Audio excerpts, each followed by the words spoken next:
It's saying custom live streaming. Yeah, I will. So it, Hello. okay, we're live. Yes. Mm-hmm. So good evening, everyone. Sorry, a little bit of a hiccup there. I Yeah. should have said good evening earlier. Saying custom live stream. Yeah. Um, I will. sorry about that. I'm Reverend Kelly Isla, and it's my fault we're having this bumpy start to our evening. So let's glide into a little bit more of ease and grace. I am the chair for the Greater Kansas City Interfaith Council, and it is always a joy and a privilege and my pleasure to support the Dialogue Institute with all of its programs. And I very often wind up being an MC like tonight. I am actually really looking forward to tonight. I shouldn't say that like I don't look forward to the other evenings we have, but I really am. Um, I think it's a really important discussion that we're going to have, that we're going to learn. But before we jump into hearing from our guest, um, Joyce Hess, who is the daughter of a Holocaust survivor. I just want to tell you a little bit about the Dialogue Institute. It is founded on, there's the Dialogue Institute, and then there are branches in different cities. And so we are coming to you and offering you this program tonight, the Dialogue Institute of Kansas City.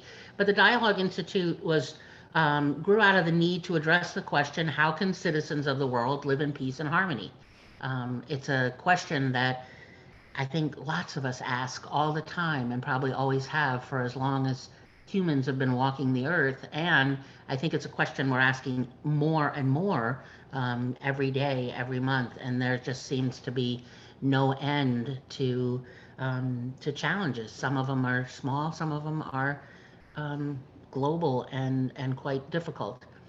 But the Dialogue Institute was founded on the principles and with the inspiration and from the catalyst of the Gulen movement, which is a worldwide initiative rooted in the spiritual and humanistic tradition of Fethullah Gulen, who is an Islamic scholar. He's a poet.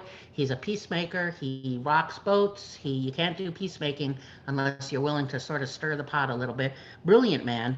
And he's been voted by Time magazine as one of the most influential thinkers in our world. The Gulen movement is faith inspired. It's cultural. It's educational, and so it's the Dialogue Institute is built on those very same values and very same principles of love, of empathy for fellow humans, of and compassion. And the Dialogue Institute does gives us opportunities to engage in these values of and justice. Let me not forget justice through interfaith dialogue events. Most everything has been online. We even did all of Ramadan online, and we had virtual iftars, and that was wonderful. And we got to connect with families all over the world. So, and because that's what it's about, is building bridges, promoting mutual understanding, promoting respect and cooperation. People of different faiths and different cultures, um, different in so many ways. But the Dialogue Institute is really committed to seeing a world, a society where everybody is treated with dignity, everybody's treated with respect, and everybody is valued, and that we learn how to demonstrate that, not just with our words, but with our actions. Sometimes no words at all can be the best way to demonstrate how much you care for someone and be compassionate and truly give empathy. So tonight's program, and you see sitting here with me is Ayup Essen, who is the executive director for the Dialogue Institute of Kansas City. And at the end of our program, he will join in and say a few words and close our program tonight. And he always has a very special way to close any event that we have. I never know what it's going to be, but I always know it's special, and I always really love it. And it absolutely comes from his heart, and it embodies every value that I was just talking about. You're watching us live stream on YouTube, and so there's a chat stream, there's a chat box, and we want you to put your questions in there. And a little bit later after the presentation, I will take questions. I'll see them in the chat stream and offer them to Joyce to answer. So without any further ado, I would like to introduce our guest speaker, Joyce Hess. She is the daughter of Sonia Golad. And Sonia is the daughter of Esther and Israel Borovic, and Sonia grew up in Vilna, Poland, where she attended a private Jewish day school. Sonia spent her early years, her teenage years really, and I guess through her teenage years, but Joyce will give us more details, in the Vilna ghetto and a series of labor and concentration camps. And after liberation, she worked for various international agencies. Sonia did. She was screening Jewish children for immigration. In 1947, she made her way to Chicago, Illinois, in the US, where she met her husband, David, and they moved to Kansas City in 1951. And so Joyce Hess, who is our guest speaker tonight, is Sonia and David's daughter. And she is a Kansas City native. She's a graduate of Drake University, and she's the controller of the Mission Hills Country Club. She's the past president of the board of the Midwest Center for Holocaust Education. And as a child of a Holocaust survivor, Joyce is very active speaker in the community, and relays her mother's experiences in the labor and the concentration camps in an effort to teach the history of the Holocaust and to apply its lessons so that we can counter indifference, and counter indifference, intolerance, and genocide, and stop, the pattern of violence. She also serves on boards for the New Reform Temple and the Women's Philanthropy of the Jewish Federation of Greater Kansas City. And I'm sure there's a whole lot more wonderful things to say about you, Joyce. I now know you have 2 daughters and a grandbaby. So Yes, welcome. And I am just going to turn everything over to you, the camera and the mic. And thank you so much for doing this evening. It's an incredibly powerful way to expand our capacity for empathy, for compassion, and to have a more just, humane world, is to never forget where we've come from so that we can be better about where we're going. Thank you. Thank you, Kelly. Thank you, Ayub, and thank you so much for the invitation to be with you this evening. I speak mostly to students in schools, so my presentation is really geared towards educational purposes for the schools. The Midwest Center for Holocaust Education has a second generation speakers bureau, and there's about 6 or 7 of us now, and now we'll be doing it all via Zoom, but for the longest time we went out to the schools and out to the classrooms to teach the Holocaust, to educate the young people so that this would never happen again. So I'll go through my presentation. I have some documents to share that my mother had received from the Stutthof Museum. Well, Stutthof was one of the concentration camps that she was in. And I'll share some of the documents with you, give you a little bit of perspective of being a daughter of a Holocaust survivor. And then I'll open it up for questions at the end. So here we go. I am a mother, a wife, a daughter, a sister, a friend, an accountant, an American, a Jew, and a child of a Holocaust survivor. These characteristics make up my identity. My identity is not much different from others in the community, except for that last characteristic, being a child of a Holocaust survivor. My daughters, Alex and Kate, have the distinct identity of being grandchildren of a survivor. At the age of 12, my mother, Sonia Golad, was living in her birthplace of Vilna, Poland. It was 1939, and Germany had invaded Poland. Her life changed in a way she never could have imagined. Her happy childhood ceased to exist. Her own identity, just beginning to be formed, would be reshaped forever. The German army marched into her town with the loudspeakers blaring and posters telling all of the Jews to wear a yellow star with a J for Jew on the front and back of their clothing. They had to stay in their homes with the little food that they had. This lasted about 2 weeks. 2 years later, without any warning, her family, which consisted of her father, a clothing manufacturer, her mother, her older sister and younger brother, they were marched into the ghettos of Vilna, along with 85,000 other Jews. For nearly 2 years, they struggled to survive the horror of this place. Most of the time, they only received bread and water for food. Each day, the guards would come into the ghetto and pick people to work outside. They worked on chopping down trees and building railroads. The people that were not taken to work were screened, and the older people and the young children were taken to be killed. My mother remembered one time when they were not picked for work. They had to hide in a small room behind a large hutch. They nailed it down to the floor, and 38 people were saved.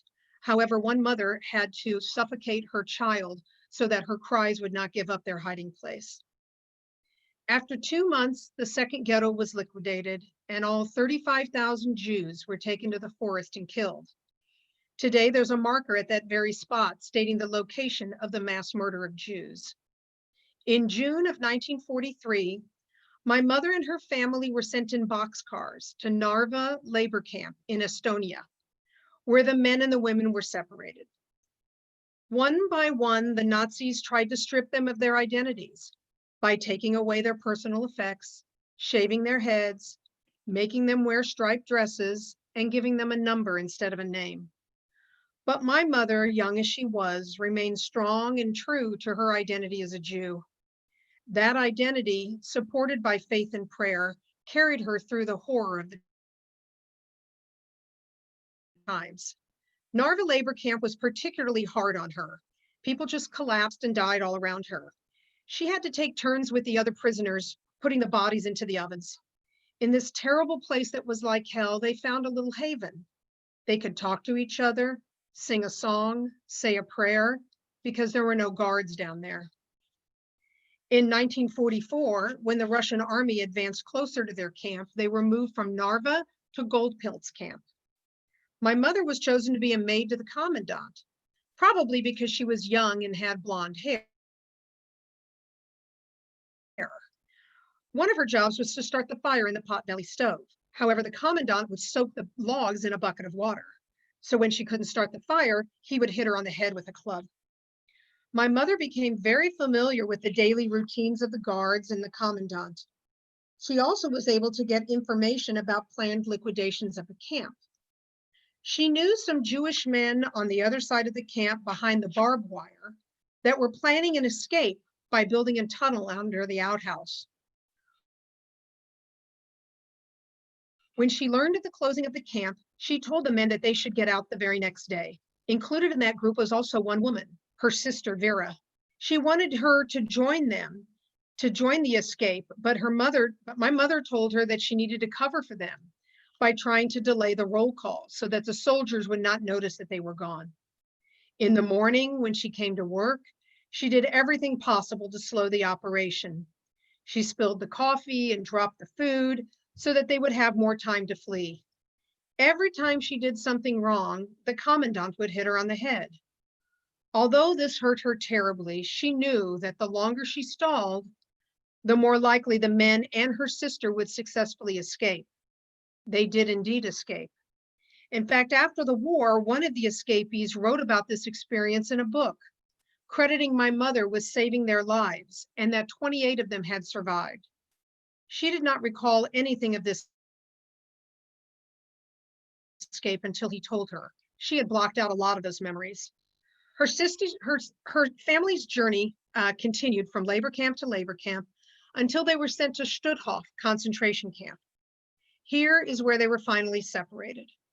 Her father was sent to Dartmargen, a labor camp near France, where he was killed.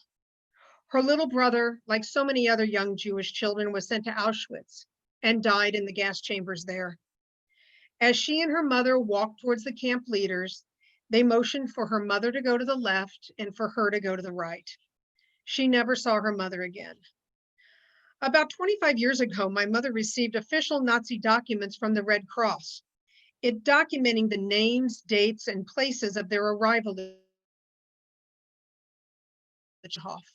It shows her brother, Abrusha, being sent to Auschwitz on September 10th of 1944. When I saw this date, I trembled because my oldest daughter, Kate, was born on September 10th of 1986. So while one Jewish life was destroyed, 42 years later, a new Jewish life was just beginning in the same family. I'm going to share my screen now and show you these documents. Okay, first of all, there's mom. That's my mother, Sonia Golad. Okay, these are the documents that I wanted to share. If you look at these, I apologize, some of it is cut off, some of the columns are cut off, but if you look at this, you can tell that it's like the early version of oh, here, this is the one I wanted. It's like an early version of an Excel spreadsheet. It's got rows, it's got columns, it's taking care of trying to document as much as they can. So what had happened was my mother got information that they had uncovered a whole bunch of documents at Stutthof. And so she wrote to the International Red Cross, who was kind of the clearinghouse for all of this, and went through New York, I believe is where she through, and said, if you anybody with the name of Borowik, Borowik, in Polish, the W is pronounced as a V. Anybody with the name of Borowik or Drujen, Drujen, that was my grandmother's maiden name. If you see any of those people, please send me that information, because that is my family. That's part of my family. So sure enough, they were able to find Abram Borowik, who is my uncle, my mom's little brother. You'll see the first column here is the number that he was given. His name is whether they were married or single. So LED was the abbreviation for single. And these little marks here are kind of like the ditto marks that you see in, when we want to say that the same value goes all the way down the column. This shows his date of birth as May 1 of 1930. Please note that in Europe, they write their dates differently. They write their dates as day, month, year, where here we write it as month, day, year. Where this shows his birthplace and where he came from, where he lived. This shows Vilna and the same value. So these three people here were from Vilna, along with these people down below here. They have him as a Polish Jew. A political prisoner was the type of prisoner that they became. This is showing which part of Stutthof they were in. They were in Sipo Riga, that they entered on 8/23 of 1944. I think I meant to do that. Hold on a second. Here we go. Yeah, 8/23 of 1944. And then here is the column that shows where everybody was sent. And you can see, it's kind of hard to read, but you can see it says Auschwitz, 10 September 1944. Now, if there was no entry made in this document, in this record, then that shows that that particular person died at Stutthof. The next one is where we uncovered my mother and my grandmother. So here is where we can see Sonia Borowik. It shows that she was single, born on February 15th, 1927. Keep that date in mind as we move further along in the presentation. But February 15th of 1927, it shows that she came from Vilna, that she was a Polish Jew, a political prisoner. And then in this column, it shows that she was sent, you can't read it very well, but it shows that she was sent to Neuengamme on September 12th of 1944. But this entry here is the entry for her mother, Esther Borowik Jeb Drujen. You'll note that in Europe, the women carried their maiden names with them. So her maiden name was Drujen, Esther Borowik. She was married. She was born March 5th of 1904. And so this was 1944, so she was, and she was also a political prisoner. But then here you'll see that there is no entry for her. So that shows that she was killed there at Stutthof. The other thing that they uncovered is the incredible record keeping that they kept on like index cards. So picture, if you would, somebody sitting at a table with a typewriter. taking down all this information from this 14-year-old boy, because he was born in 1930, Avram Borovic, born in Vilna. He was single. Here is his street address, so that if I'm ever able to go back to Vilna, which is now Vilnius, Lithuania. Vilna, Poland was in the northern section of Poland, and that's the part that ended up going to Lithuania after the war. It shows that his mother, Mutter, was Esther, and she was also in Stutthof. He came in on August 23rd of 1944. And then here, probably 2 weeks later, is when they pulled his card back out of the file and stamped it with September 10th of 1944, going to Auschwitz. One thing I like to point out on this type of document is that there's no emotion here. It's just very systematic, and it's very much part of record keeping. They wanted to be sure that they documented everything that they did so that they could show that they had that the final solution is very much well documented. This also shows the number that he was given, the prisoner number that he was given. And then also everybody was, when this is Jew, that's that Jude, that's Jew in German. And then they also gave symbols to the various types of prisoners, because there were also other prisoners, but the upside down triangle was the symbol for a Jewish prisoner. Homosexuals were given a pink triangle. Other groups, the Romas, were given a different type of symbol. It was always something to do with the triangle, though. Political dissidents were also given another type of symbol. And then here they also uncovered the card for Esther Borovic. And as you can tell, as I had mentioned, that they ordered her to go to the left. So that's why they have no more information on her.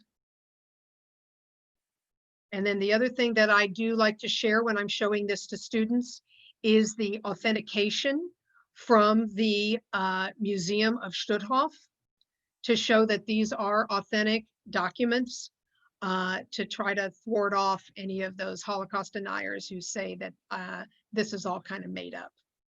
And it shows that it was retrieved in 1993. Okay. So from there, she was sent to that medical experiment camp that I showed you, Nuremberg, near Hamburg, Germany. Again, she was chosen to be a major commandant. This particular commandant was extremely cruel. He told his guards to take their leftover food and empty it in a waste paper basket. When they all left the office, she would put her head in the basket to lick the food like a dog or a cat for survival. They made them believe that they were not human beings, but animals. They also beat her on the head, and as a result of those continued beatings, she later learned that she had developed a slow growing tumor that was removed in 1980, resulting in facial paralysis on the left side of her face. In April of 1945, when Germany realized that they were losing the war, my mother was moved to Bergen-Belsen concentration camp. This may sound familiar because this is where Anne Frank died. This camp was the largest one that she lived in. There were hundreds of thousands of women. The barracks were filled and there was no place to sleep, so they slept outside on the top of dead bodies. Once again, she relied on her faith and her survival instinct to make it to another day. She was eventually liberated from this camp. So after she was liberated from this camp, she was sent to Sweden. And when she arrived in Sweden, she went to a hospital and she recuperated. She weighed 56 pounds and was near death. And the Swedish government welcomed a number of refugees into their country to assist them. And so she recovered in a hospital. She was taken in by a family there, but she remembered her father telling her that no matter where we are at the end of all of this, wherever we are in whatever corners of the world that we're at, please come back to your hometown so that we can see what's happened with all of us. And so after she recovered for about 3 or 4 months, she traveled back to her hometown of Vilna, um, going illegally across the borders until she made it back to her hometown. And she went to her home, which had already been taken over by somebody else. And the Jews were not welcomed back into Poland. So she knew that, which now was part of Lithuania, and it was part of Russia. And so the Russians didn't want the Jews coming back there either. So she found a maid of theirs that had worked for them previously, that they had given a bunch of their stuff to when when their family was being sent to the ghetto. She gave a bunch of their stuff to the maid, and she asked the maid, "Have you seen any of my family?" And the maid said, "Well, yes, your sister was here, and she's married and has a child. My cousin Rosalind was born in a displaced persons camp after the war." And so I believe in a displaced person. I know she was born in after the war, during the war. So she's considered also herself to be a Holocaust survivor because she was born during the war when it was still Germany occupied. So anyway, they had told my mother that they had gone to Germany to go to the displaced persons camps there. And my mother said, "Okay, do you know, have you seen anybody else, my parents or anything?" And she said, "No, I haven't." So she said, "Well, do you have our stuff that I could retrieve?" And the maid said, "Well, you know what? I married a Russian soldier and he doesn't really like, he doesn't like Jews. So no, I don't have any of your stuff." So it was at that point that she traveled to the American zone in Germany and started to have her life now as a survivor. That was her next characteristic that she had. So now she would move from the struggle to survive to the struggles to starting a new life. So while her formal education ended in the 8th grade, she still had the desire to learn and become a productive member of society. So in Germany, in the displaced persons camp in Heidenheim, she worked for the UNRWA, the United Nations Relief and Rehabilitation Administration, assisting in the placement and immigration of Jews. She was perfect for this job because she was fluent in Polish, Yiddish, German, Russian, and was starting to learn a little English. In 1947, they sponsored her to come to the United States. I have a few more slides to share with you.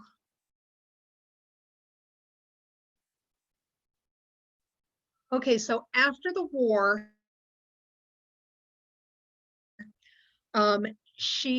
they had found, while they were in this camp, they had found near Dartmargen, in Dartmargen, in the labor camp there where her father was sent and killed, they had uncovered a mass grave. So they were having a memorial service there. So they asked a bunch of people from the displaced persons camps if they wanted to go to if they wanted to go there. And so they did. These people down here that are in this photo that have the uniforms on, that's just a photo op. They were all liberated at this time. But I think it was just more of a statement of, here you tried to murder me and tried to take me prisoner, but I survived. And there's my mom right there. So she was in attendance at this memorial service where they uncovered all of these skeletons, and it was their intent to give these victims a proper burial. So it looks like maybe it could have been in the summertime. It looks like maybe it was hot because of the men that are working in it have removed their shirts. I believe that these were maybe residents around that area, or some prisoners that they had taken into account, that the Allied forces had taken, but it was amongst them that they were putting these skeletons into coffins so that they could give them all a proper burial.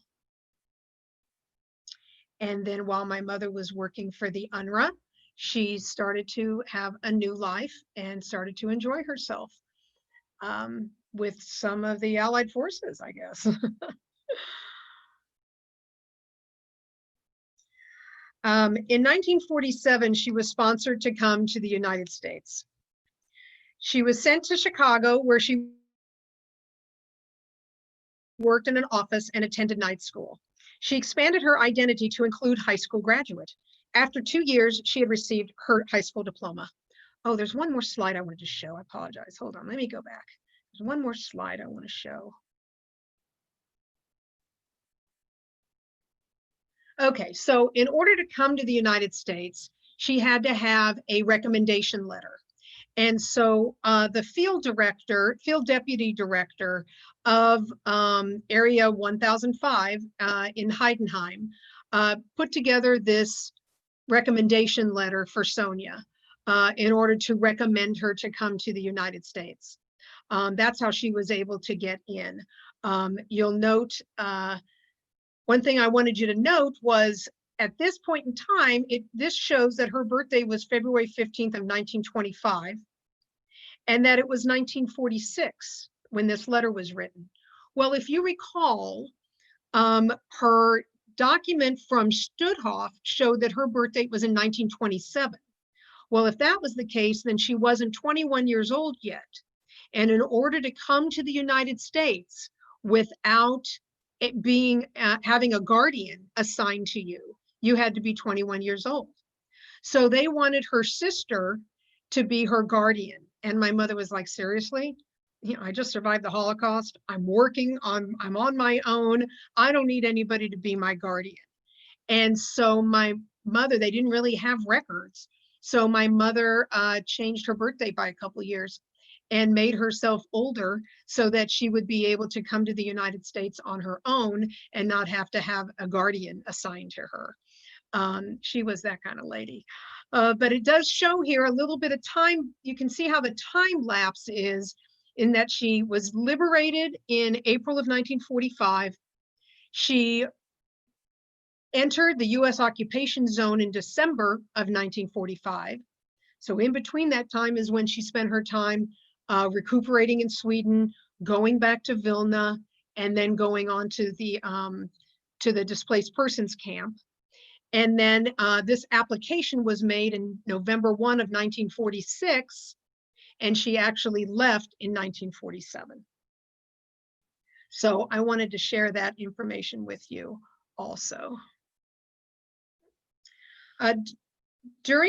So she was sent to Chicago. She went back to school. She got a job. She went back to night school, got her high school diploma. During a weekend visit to Cedar Rapids, Iowa, to meet a distant relative, she was introduced to my father, David Golad.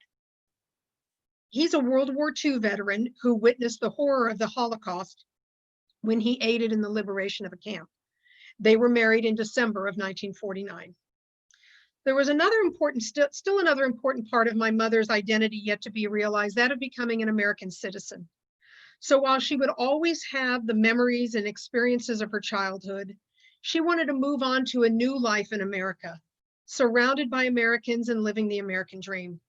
So in 1950, she applied for citizenship, passed the test, and was sworn in as a US citizen. She always considered that to be one of her proudest accomplishments. Her identity continued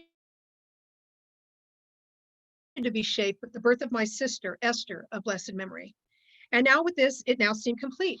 A wife, a mother, a US citizen, and yes, a Holocaust survivor. My parents came to Kansas City in 1951 to become active members of this community. My brother, Alan, and I completed her dream of parenthood. I had a very typical upbringing. I went to a public school and had a mother that drove me to all my dancing and piano lessons, a very similar childhood to what my children had experienced. I was aware that my mother had survived the concentration camps, but it was not a topic that was discussed in our home. Did my mother want to protect her children from the knowledge of the pain that she had suffered? Did she not want to burden us with a sense of guilt for what she had experienced? Or was it just too painful for her to relive everything that had happened to her? I'm not sure why we weren't told, but when I reached the age of 15, my mother's past began to become a part of my future and an integral part of my identity. I remember the day vividly. My brother and I were sitting at the kitchen table, and he told my mom he needed to write a paper on the Holocaust. So while seated there, Alan said to my mother, "Tell me your story." She started talking and we listened. It seemed surreal as she spoke for hours, but time stood still. We were mesmerized by her story. We never knew the pain that she had experienced, the heartache that she had felt for the loss of her family, the struggles that she had endured to start a new life without any guidance or assistance. We only viewed her as the doting mother, always providing us with her car, her meals, her time, her support, and her Jewish traditions. So was our childhood different from others? Sure, but not because we were burdened with her past. We were different because we had a mother that spoke fluent English with an accent. We were different because she didn't have the childhood experiences to pass along to us like our other friends' parents had. We were different because we didn't have any pictures or mementos of our grandparents or our uncle. But what we did have was an incredible appreciation for her strength and intelligence. So after she shared her story with us, I felt the need for her to share it with others in the community. So in high school, when I was in high school, many years before the Speakers Bureau of the Midwest Center for Holocaust Education, I asked her to formulate her story into a presentation for my social studies class. History books did not address that part of World War II, the horrific story of the extermination of 6 million Jews in Eastern Europe. She came, she spoke, and she continued speaking right up until her death. She was an active speaker in the community, one of the survivors to tell their stories to students. Whenever she spoke to students, you could hear a pin drop. Their vision of the world changed after learning her experience. We often hear that time heals all pain, and it is true that time is a great healer, but my mother's pain was not healed. She was deeply scarred by her experiences during the Holocaust. She was scarred by those years of physical abuse and neglect. She was haunted in her sleep by the nightmares of the horrors that she had seen. Her conscience would not let her forget, and neither will mine. So the responsibility to inform the next generation is ours, the children and grandchildren of survivors. We have to summon the courage to share the story of the atrocities that mankind is capable of committing. My mother usually concluded her presentations with a message. She would say, "My message today is tolerance. You do not have to love everyone, but you must not hate." I believe that our children and generations to come must hold on to this feeling to bring this world to a better place. Our identities cannot be based solely on our genes or where we live or on our families, be based on our beliefs and on our souls and on the faith that guides us to make the right and righteous choices in our lives. I know that my mother's message was heard and will be passed along to make this world a more tolerant and peaceful place. Thank you. Wow. Thank you, Joyce. Sorry, it's taking me a minute because I was so just in the story of it and listening to you and that I'm like, oh, I have to now, be on. So um, yeah, there are no words to say thank you. Um, we do have a few questions that people have asked, and actually, the first two I'm going to take advantage of the position I'm in, but I had a couple that came up for me, and one of them is I'm not sure if people recognize the difference, or even that there is a difference, and what that is between a labor camp and a concentration camp. So the labor camps were used, the Germans they had forced labor camps where they did everything from making uniforms for the soldiers to making ammunition to any types of, building roads, building railroads for sure. There was a lot of labor, it was forced labor and it was free labor. So that's what they used the prisoners for. The concentration camps were there for them to start the systematic extermination of the Jews. And so there was really, that was pretty much there was no forced labor going on. There Okay. was torture. There was inhumane living situations. And as Germany realized that they were losing the war, and as the forces were starting to invade them on both sides from the east and the west, a lot of the concentration camps were abandoned by the German soldiers and the perpetrators. And that's how they were liberated. And that's when the Allied forces came in. You'll see a number of uh, film footage that the US forces have and the British forces. There's a number of wonderful documentaries that show the footage of what it was that they found and why they took the films of it so that they could show the world that this really happened and this is what we were left with and this is what hatred and horror is all about. Yeah, I don't think people realize that there's two different things. I Yeah. think I think a lot of people have an assumption that in a concentration camp is there's forced labor going on, and I so I appreciate you uh, Mm-hmm. saying more about that. The other question, and this is a very quick one, and then because I want to get to the people that are putting questions in the chat stream, is so when your brother asked your mom about the Holocaust, was that really the first time that you had heard so much about it? Like you knew it was kind of there, but Yeah, because of the fact, I I find this a lot with people with my counterparts, other second generation people whose both parents were Holocaust survivors. They talked about it a lot. It mm, was always the elephant in the room. But okay, my mother married an American, and her friends were American.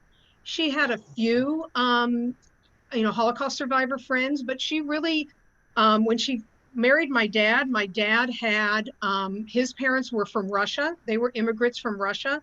okay, And he had family. He had a twin brother, two sisters, and another brother. And she became part of that family.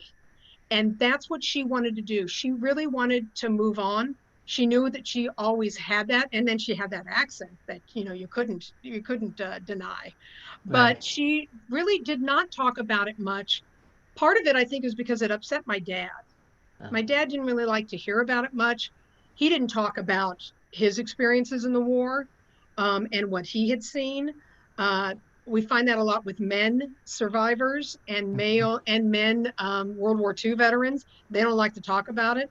Women will talk about it all day, but right, men don't want to talk about it. yeah, And so it really was about the first time when my brother asked, and also when we were old enough to understand. She really didn't right, want to burden us when we were young. right, okay. I was just curious Mm-hmm. because I was just thinking about my own parents and the things you learn about them, you know, like how did I live my whole childhood and never know X, Y, Z, you Yeah. know. So we have a question from Hassan. He says, "What are the lessons that might be learned from the Holocaust to prevent humanity from the same sort of terrible experience?" Part of it is how it starts, how this type of hatred and rule by a madman, how it starts. And it can start very subliminally. But it all starts with propaganda. And that's how it started in Germany. And so we have to be able to recognize when we see something that is amiss, or when we see something that is trying to, or someone that is trying to spew falsities and spew hatred about a certain group of people. That's how it can be recognized at the beginning, and then we must stand up. We can't stand aside and let it happen. The Jews were a perfect target in Germany because they had always been oppressed. There had always been anti-Semitism. They had always had to deal with anti-Semitism. So when this came aboard, when it was like the pogroms in Russia or wherever it was, they always knew that this was just part of being the Jewish people. Mm, I don't think they realized to what extent it was all going to go to because they had lived through all of that before. But now history can show us that this is what can happen if you let hatred and madness not go unchecked.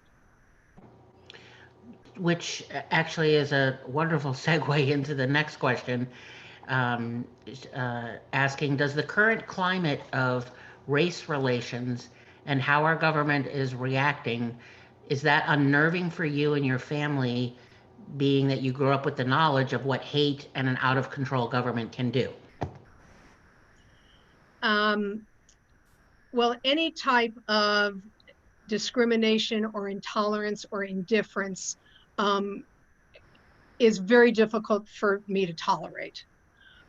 So without me making a specific political statement, I will just say that it is up for us to have some grassroots efforts to and try to keep our political leaders responsible and accountable for any decisions and any tweets that they may make. Yeah. Everyone listen carefully. Yes, Yes. exactly. But it is, I agree with you 100% that it's, we've long passed the point of, if you see it, you have to say something. You just Absolutely. have to. Absolutely. It's not really optional anymore, as far as I'm concerned. Yeah. Um, so another question is, how did your mother's faith help her endure? I think it's a great question. Well, like she had told me that when she just tried to grasp her own um, upbringing, and they were a pretty traditional Jewish family. They kept kosher, they lit the Sabbath candles, they did all of the holidays, and she relied on that because she was very young. She was between the ages of 14 and 19. Mm. So for her to have a type of faith and soul that carried her through that was just amazing at that age. You know, think of any 14 to 19-year-olds that you know that may not that would have to go through that now. It wouldn't be the same. But I think that she relied on what she had in her background and what she had been taught and what the family meant to her. And that's what pretty much carried her through. Yeah, because I can't even imagine. I could I could see how someone could easily go into, yeah, there is no God. Yeah. This is so dark and evil. Well, she did say that she would pray to God that said and tell and say, if you let me survive this, I promise to do good in the world. And I promise to let people know what happened here. And she kept that promise. Yeah. We have another question. Did your mother ever revisit Europe afterwards?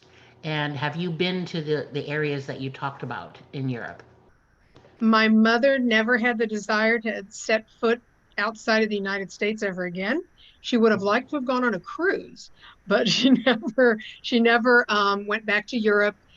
She never went to Israel, and I have not been to any of those places yet. But my brother and I have it on our bucket list that we are planning to do a family trip and go back to Vilna and try to find the place that she called home.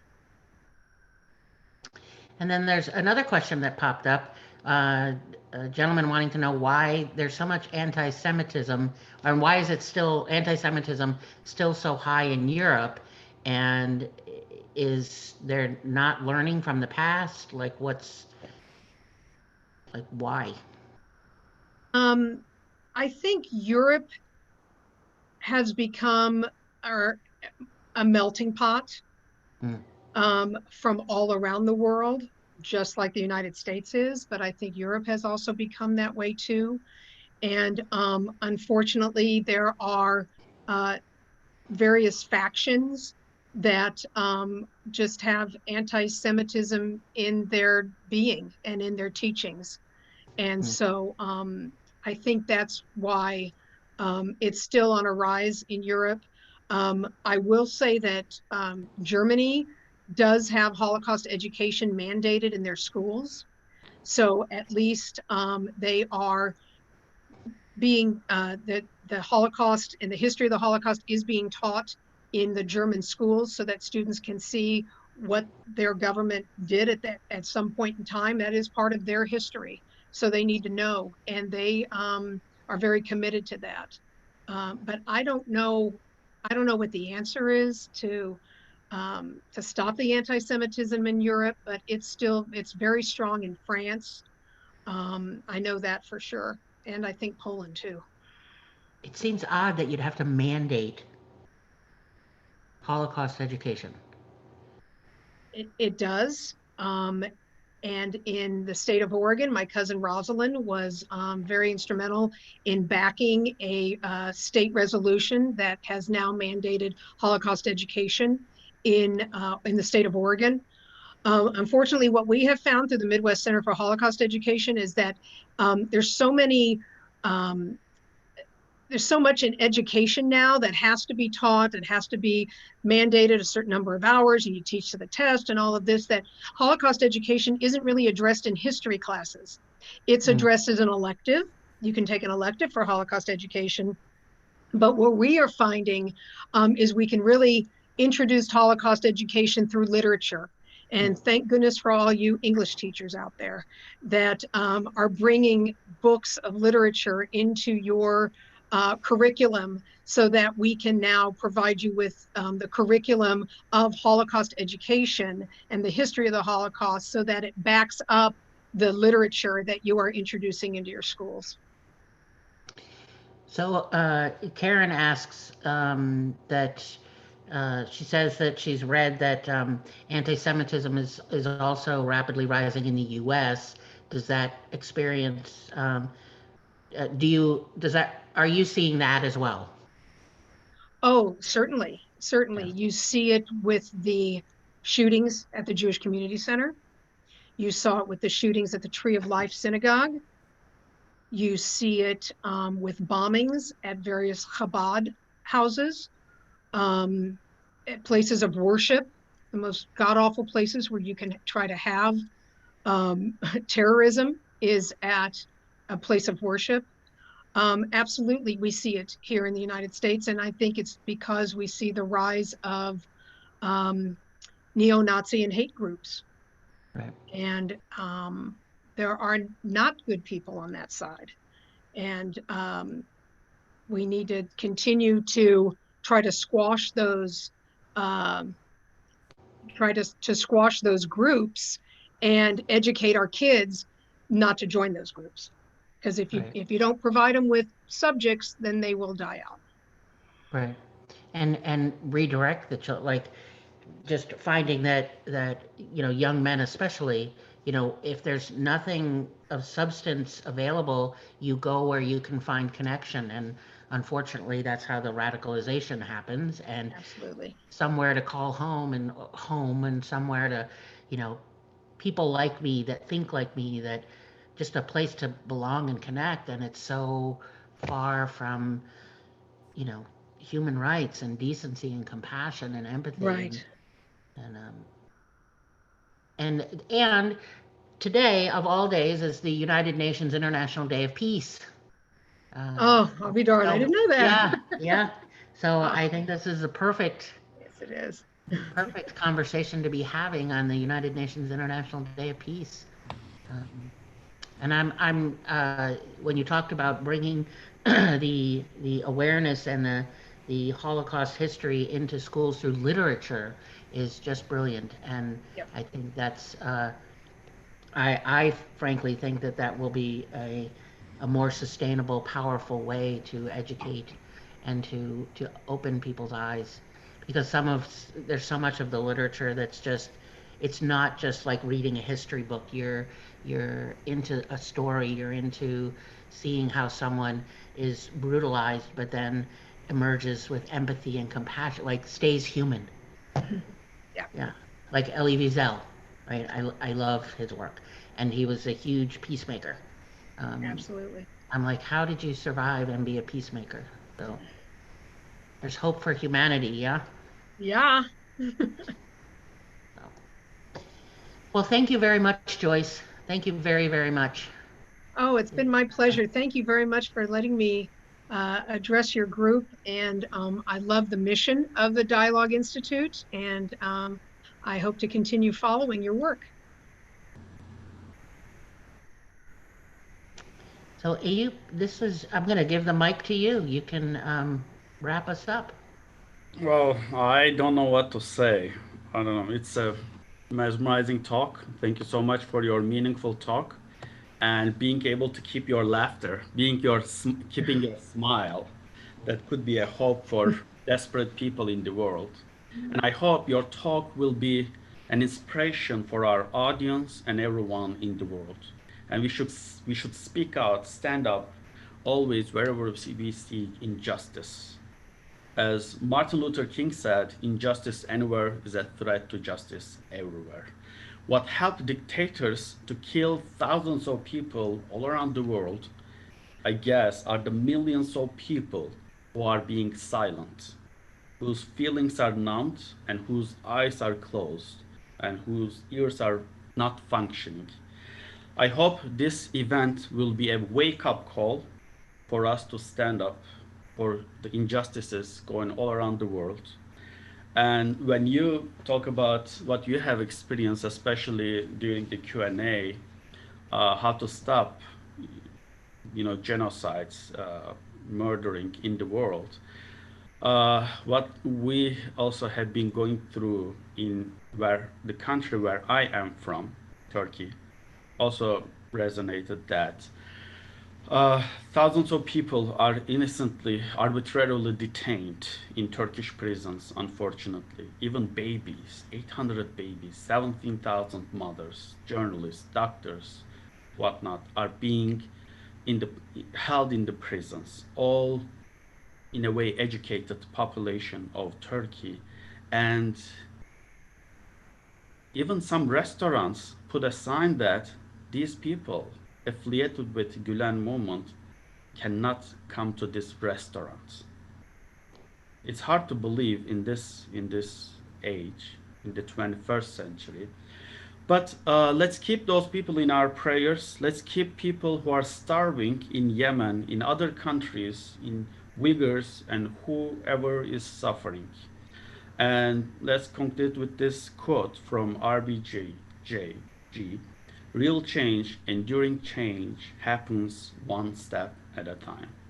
Thank you all for watching us, and we hope to see you in our next event, which will be 15th anniversary of Dialogue and Service on November 18th, 6:30 to 8. And thanks for watching us. Have a nice day from the heartland of the United States, Kansas City. Thank you.